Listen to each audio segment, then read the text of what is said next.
All right, Girl Scouts, let's move on to step 2 in the badge guide, which is planning and preparing for your climb.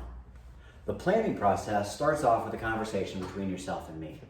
All right. The first thing we're going to look at is we're going to try to find a day and time that works for the climb. One that works in your schedule, one that works in my schedule, and one where the tree and park area are available for us for the climbing area.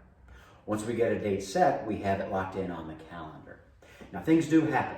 So if you need to cancel for any reason, or I keep an eye on weather. So if we have to make a call for cancellation because of bad weather, then all we're going to have to do is work together to find a rescheduled date.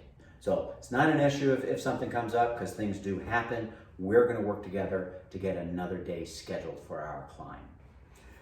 Next thing you might be wondering is, how long do you plan for the climb event itself, right? So a big piece of information I need from you is, how many climbers are there going to be? What do we estimate, the size of your group? Because with that, I can make a recommendation on how long of a climb you would want to plan on. Most of the climbs are about 2 hours long, okay? If you're a smaller troop, maybe 6 girls, an hour and a half window is probably enough time for everybody for good climbing. If you're a larger group, we may need to go up to a 3-hour window. Really big groups, we might do blocks of climbs to make sure everybody gets a chance, all right? But the vast majority are 2 hours long. We need to pick a place to climb, all right? Now, we have an assortment of climbing opportunities around Waukesha County. We have an option up in the Fox Valley and one out in Dane County.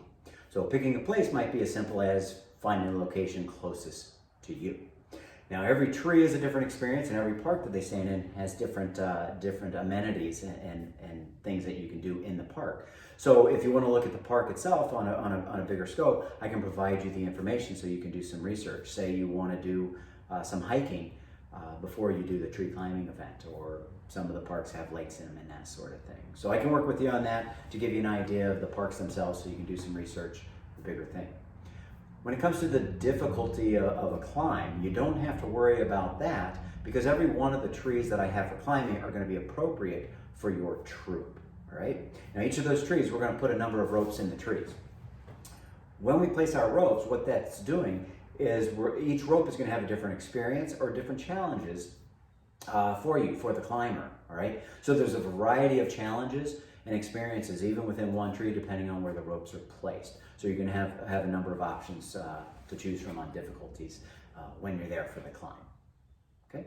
With that information, number of climbers, how long it's going to go, where we're climbing and such, all of that information comes in to dial up price, because you need to know how to budget for the event. So again, once we have that conversation, I've collected some of that basic information, I can get you a price, and that's a set price for the event, so you know exactly what to budget for the event. The nice thing is that price, no matter what it's set at, that price includes everything we need for your climb event from the time you arrive to the tree. That means ahead of time, we're going to pull the permits and reservations for the tree and the park area around the tree for your climb event. We're going to arrive to the tree before you even show up, because we're going to do an inspection on the tree, and then we're going to prepare the tree for climbing. We're going to install all the climbing ropes and get everything ready for when you show up. Right?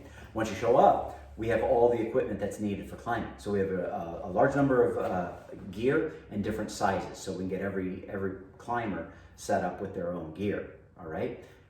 Includes the staff, the tree climbing facilitators. We are there to help you get suited up properly, and then we work with you one-on-one while you start climbing until you get the climbing process down and you're comfortable with it, and then you're on your own to play up in the trees. We're still there to help when it's time to come down, and likewise, if you're running into a challenge and you're looking for tips or pointers, we're there to help you out as well, okay?